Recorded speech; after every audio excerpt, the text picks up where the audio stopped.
The Atlanta Braves finish off a dominating sweep of the Colorado Rockies, showing why they have the best lineup in all of baseball. We'll discuss that and more on today's episode of Locked On Braves, so let's get into it. You are Locked On Braves, your daily Atlanta Braves podcast. Part of the Locked On Podcast Network, your team every day.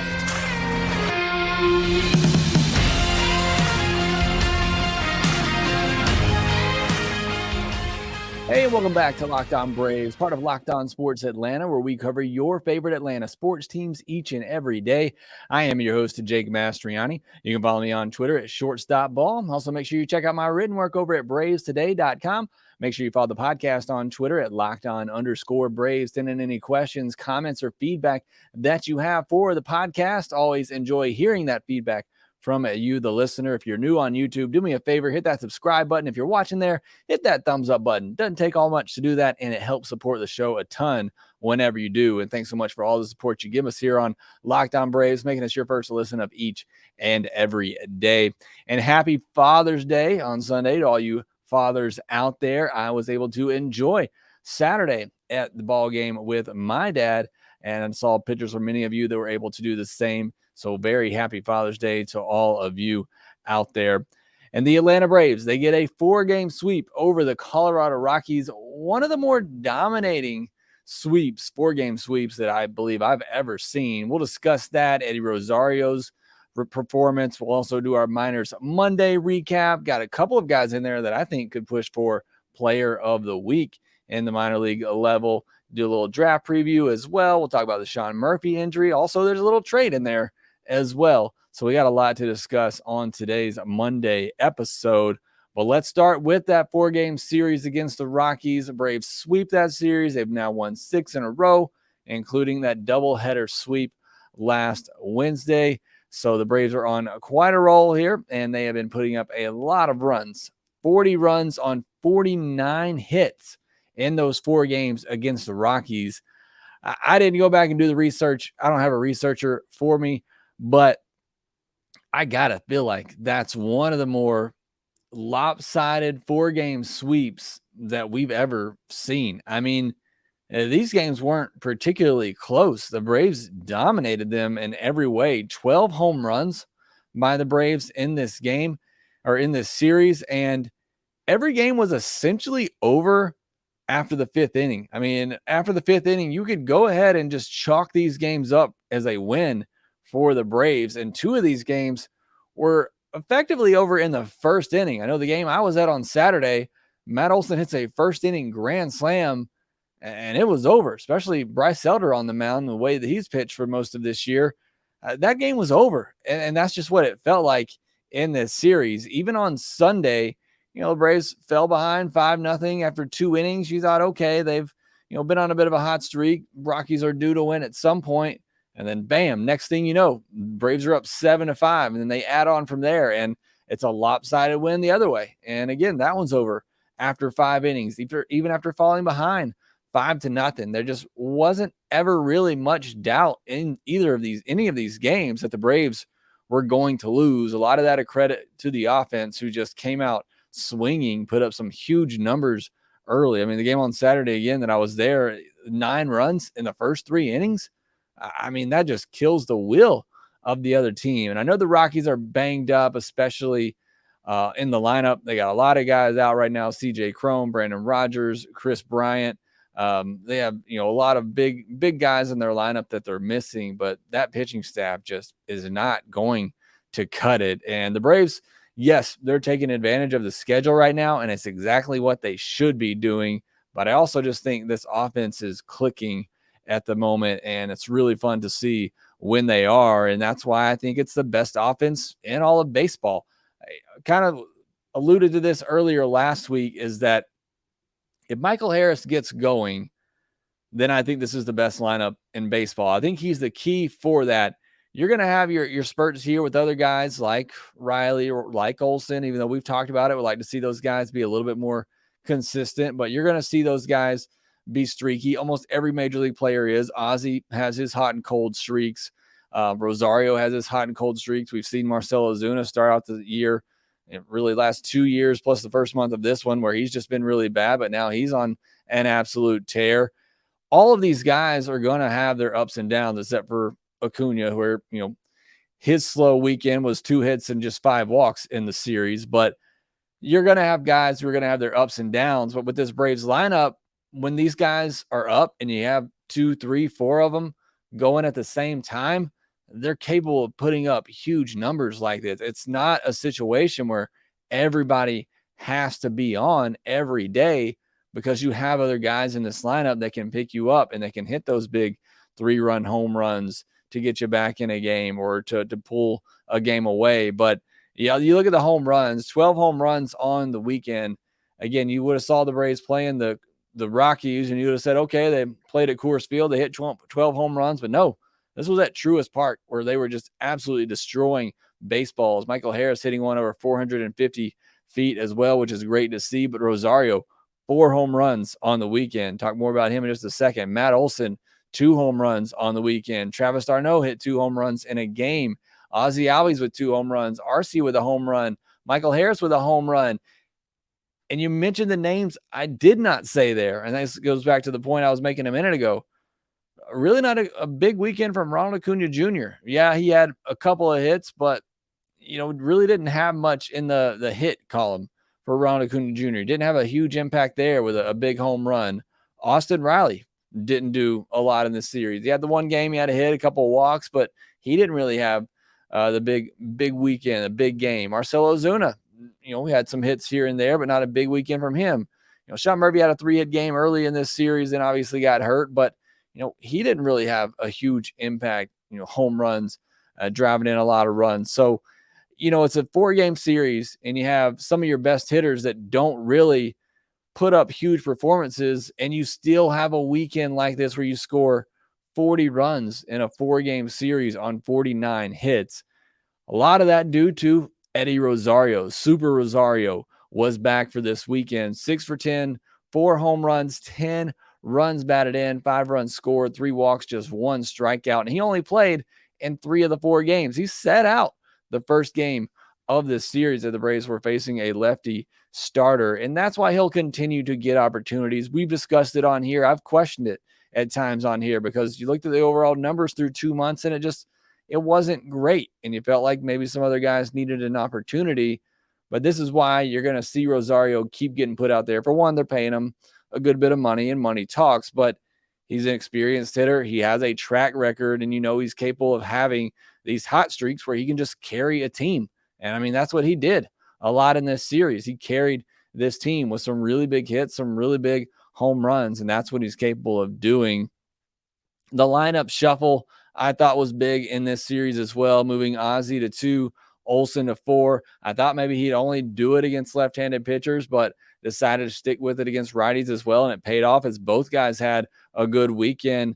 Ozzie 8 for 18 in this series, 2 home runs, a double, a walk, just 3 strikeouts. Matt Olson 5 for 16, 2 home runs, 2 doubles, so he's getting those extra base hits, 6 runs batted in, including that grand slam, a walk, and just 3 strikeouts for him. So both guys really benefited from being moved in that order. Now, the one thing I think you got to watch with Ozzie in his career, he can be very hot, cold. As I mentioned, a lot of these guys can, but some of Ozzie's cold streaks can be extremely cold. I think you got to be conscious of that. He's in a hot one right now, so certainly it's a good move to put him there, but I think you got to be conscious of that going forward. He's swinging the bat really well against righties at the moment, though. So, again, I think it makes a ton of sense, and just, switching things up a little bit, moving guys around, putting Olson in an opportunity where maybe he can drive in some more home runs or more runs with those home runs. So I thought that was a good move by Snitker. I did want to mention Acuna, 2 for 13 in the 4-game series.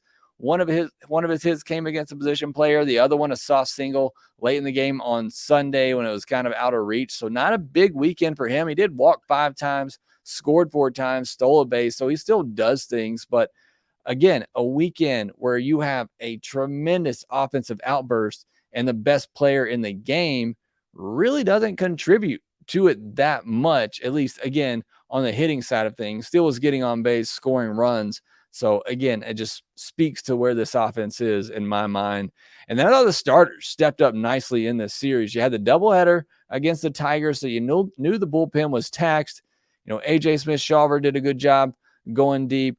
Jared Schuster, Bryce Elder, even Charlie Morton battled to get through 5 innings. Every starter got through 5 innings, giving up 3 earned runs or less, allowed that bullpen to get some rest. And then the offense, obviously, as well, playing into that, as there really wasn't any stressful innings at the end of any of these games. So you allowed some guys to get some work. Ben Heller, who we talked about on the postcast a couple of times, was very impressive out of the bullpen. So great job by the starting rotation as well to just allow these games to be stress-free because they were able to keep the other team down. Now, the one game where maybe that wasn't the case was Sunday with Charlie Morton. Gave up 5 runs, just 3 of them earned. An error they gave to Orlando RC, a play he probably should make. That's also, if you haven't played infield before, it's highly difficult when a ball deflects off somebody or somebody runs in front of the ball and you lose sight of it for just a minute. Can be quite difficult play to make, but still, it's one that Arcia probably should have made there.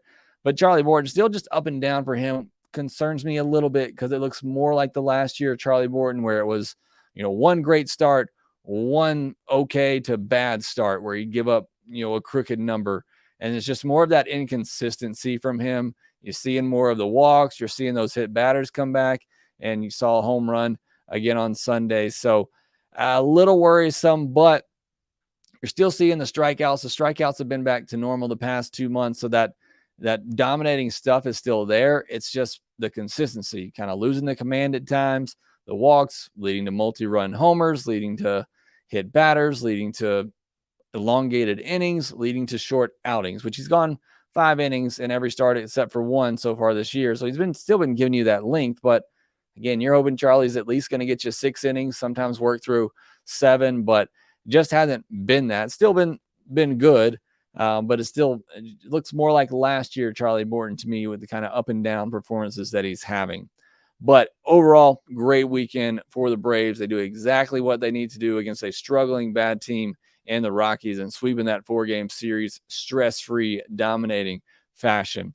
Next, we'll turn to our Minors Monday segment, where there's a couple of Braves hitting prospects that I think have a case to be players of the week. We'll discuss those here and next.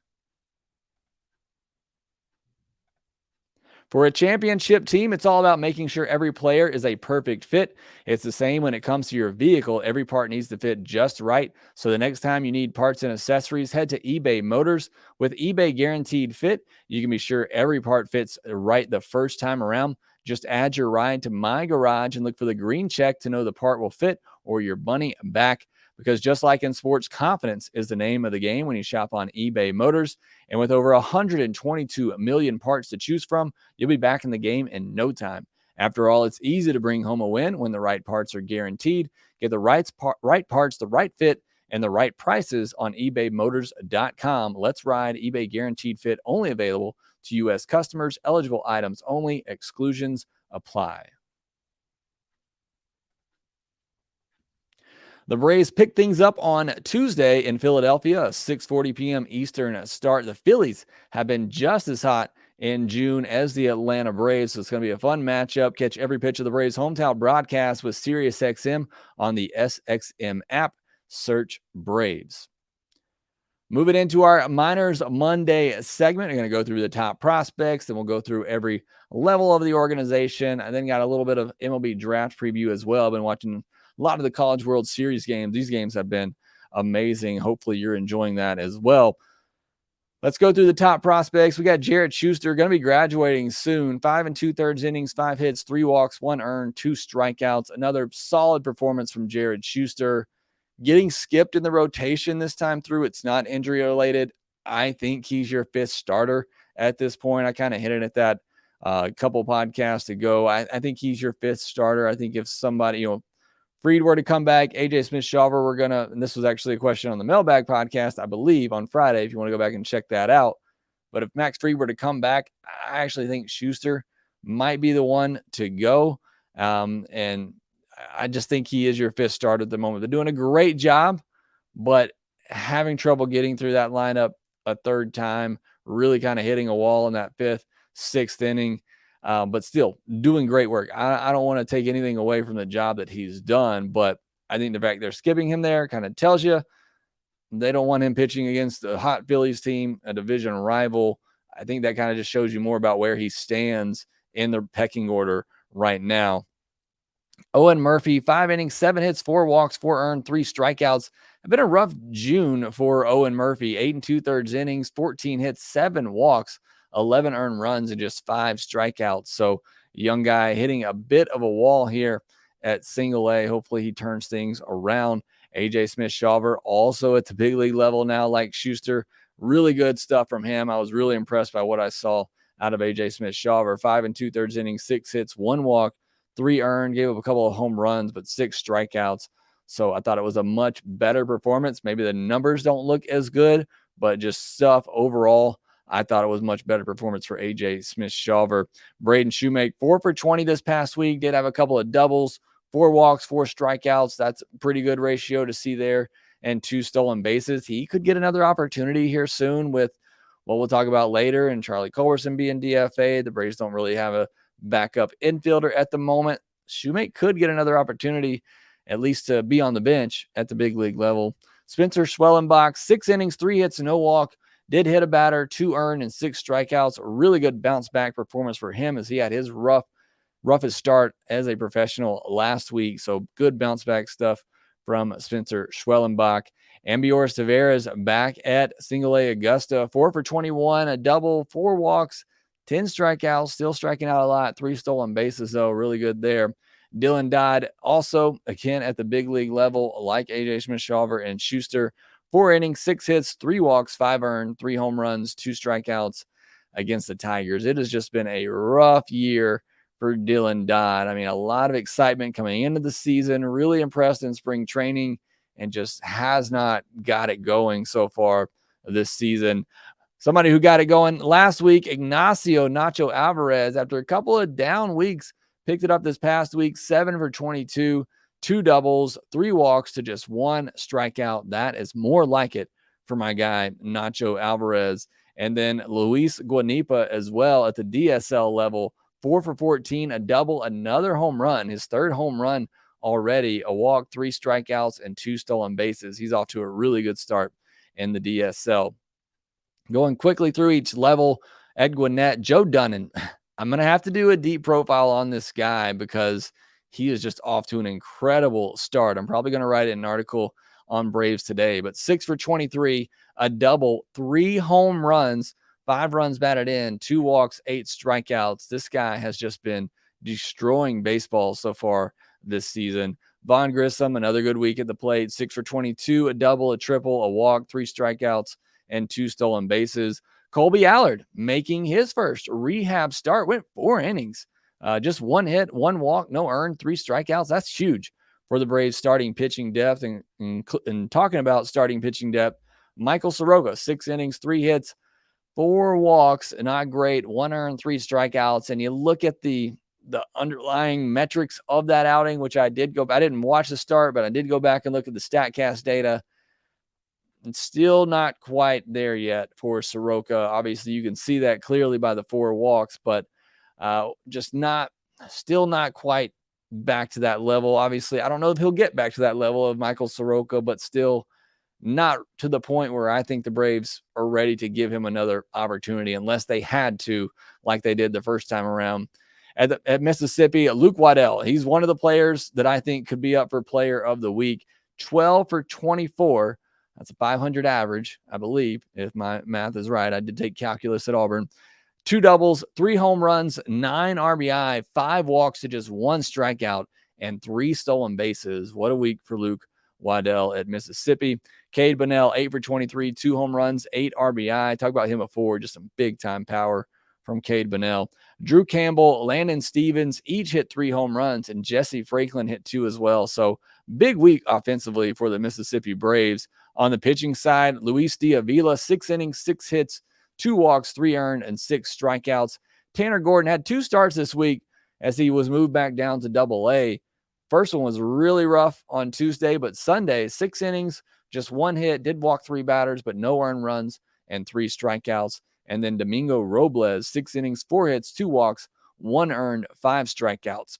At Rome, my guy Kevin Kilpatrick had a good week, 7 for 25, a double, a home run, 5 runs, 3 walks, did strike out 10 times, which you don't love to see, and 2 stolen bases. But outside of Kilpatrick and Ignacio Alvarez, not much to write home about at Rome this past week. But on the pitching side, Miguel Pena, 3 2/3 innings, a hit, no walks, no earned, and 8 strikeouts. Luis Vargas, 5 innings, 2 hits, 3 walks, 1 earned, and 7 strikeouts. Roldy Munoz, 5 innings, 1 hit, no walk, no earned, and 5 strikeouts. And I do want to mention Cedric D. Grand Prix, removed after just 2/3 of an inning.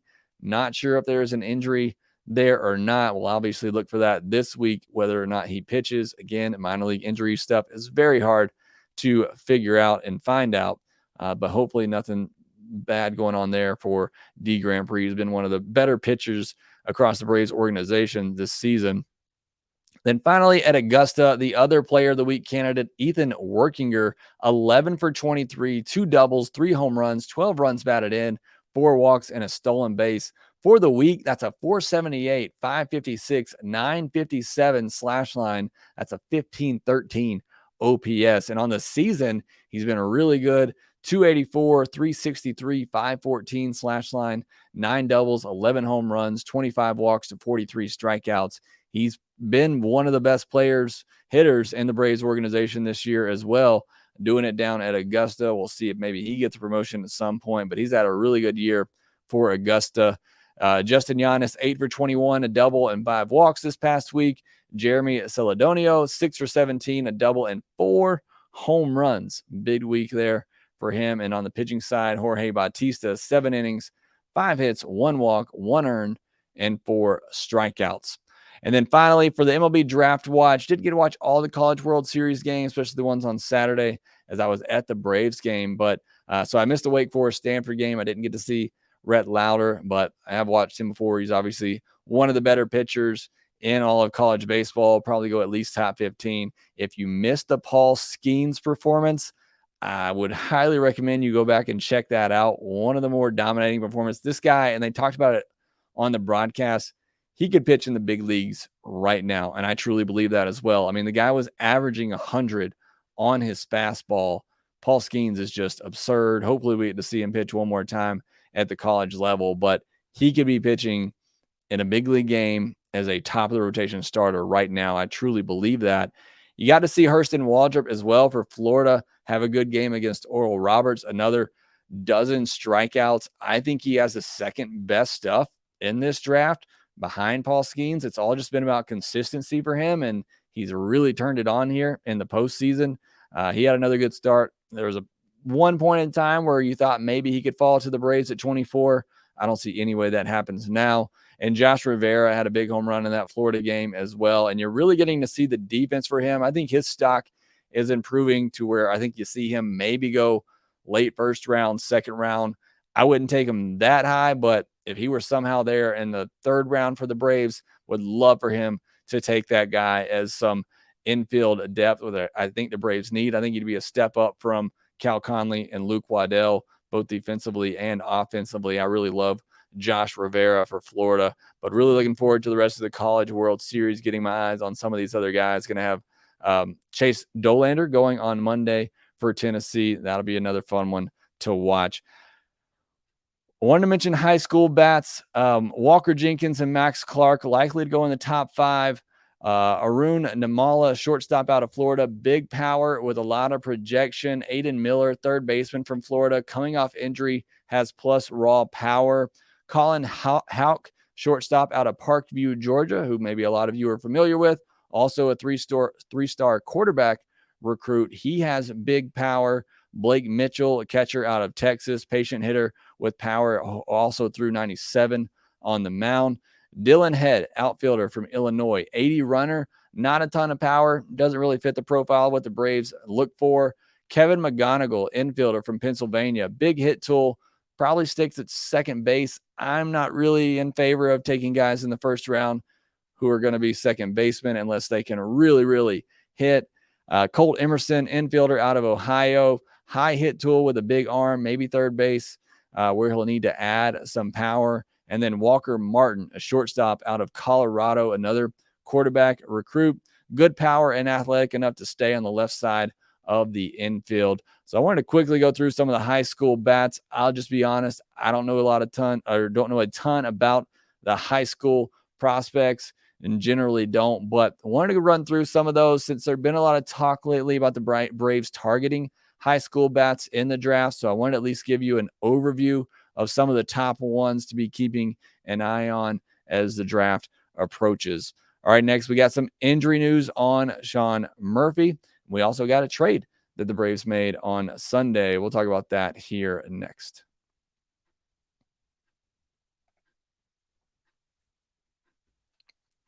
Unfortunately, over the weekend, Sean Murphy did have to leave with a hamstring injury. It's not severe enough where the Braves just automatically put him on the injured list, but they did call up Chadwick Tromp and unfortunately had to DFA Charlie Culberson. And it was highly unfortunate because he was supposed to throw out the first pitch on Sunday to his dad on Father's Day. They had to cancel that and switch it to Michael Harris throwing to his dad, which was still a really cool moment, but hate that so much for Charlie Culberson. I hope he's able to come back and rejoin the Braves at some point. I love Charlie Culberson. That 26th spot on the bench doesn't play a huge factor with the Braves as they're rolling out the same lineup every day and nobody gets off days and there's a DH. So it's not the biggest deal in the world. So I really hate that for Charlie Culberson, but bigger picture, Sean Murphy. Hopefully this isn't something that's too lingering, but you just can't risk carrying a guy on the roster, a catcher on the roster, and only having one. So you had to call up Trump. But Braves also don't have an infielder now. So they're going to have to make a decision before that game in Philadelphia. You got the off day on Monday to kind of buy you a little bit of time, but you also can't go much further without having an infielder on the roster as well. So we'll see if Murphy ends up on the IL or they try to stick it out a couple more days and let him heal up. The Braves traded Yaxel Rios to the A's for cash. Came as a surprise to a lot of people who have been asking why Rios hasn't gotten a shot, as he's got, big stuff, big fastball, and he had a good year going at Gwinnett. He's actually struggled, though, here lately. But I'll just say Braves know far more than we do, and if they really thought he would have made a difference in the Braves bullpen, they would have brought him up by now, but was not the case. They ship him off to the A's for some cash. So rough day for Rios as he blew a save on Sunday, gave up 3 runs in the 9th inning, and then an hour later, he got traded to the Oakland A's. So prayers up for Yaxel Rios because that is a rough Father's Day. I don't know if he's a father, but that's a rough day at work in general. Got the Phillies series starting on Tuesday in Philadelphia. I mentioned the Phillies right there with the Braves and the Marlins as 3 of the hottest teams in June. The Phillies have also won 6 in a row and still remain 8 games back in the NL East as the Braves have matched them in the month of June. But this will be a big series. Something's got to give. Both teams have been really hot. Phillies, honestly need to sweep this series to try to get back in this race. Still a long way to go, but it's a big series for the Phillies and an opportunity for the Braves to kind of push them down a little bit more in the standings. But should be a fun series. Like I said, 2 of the hottest teams in all of baseball. The Braves, like I mentioned, pick things up on Tuesday with the Phillies at 6:40 p.m. Eastern. Strider will be on the mound looking to get back on track. We'll preview that more on tomorrow's podcast. Catch every pitch of the Braves' hometown broadcast with SiriusXM on the SXM app. Search Braves. That will do it for this episode of Locked On Braves. Thanks so much for making us your first listen of each and every day. Make sure you follow the podcast on Twitter at LockedOn_Braves. Follow me at ShortstopBall. Also, make sure that you rate, review, and subscribe to the Locked On Braves podcast wherever you get your podcast, and we will talk to you next time.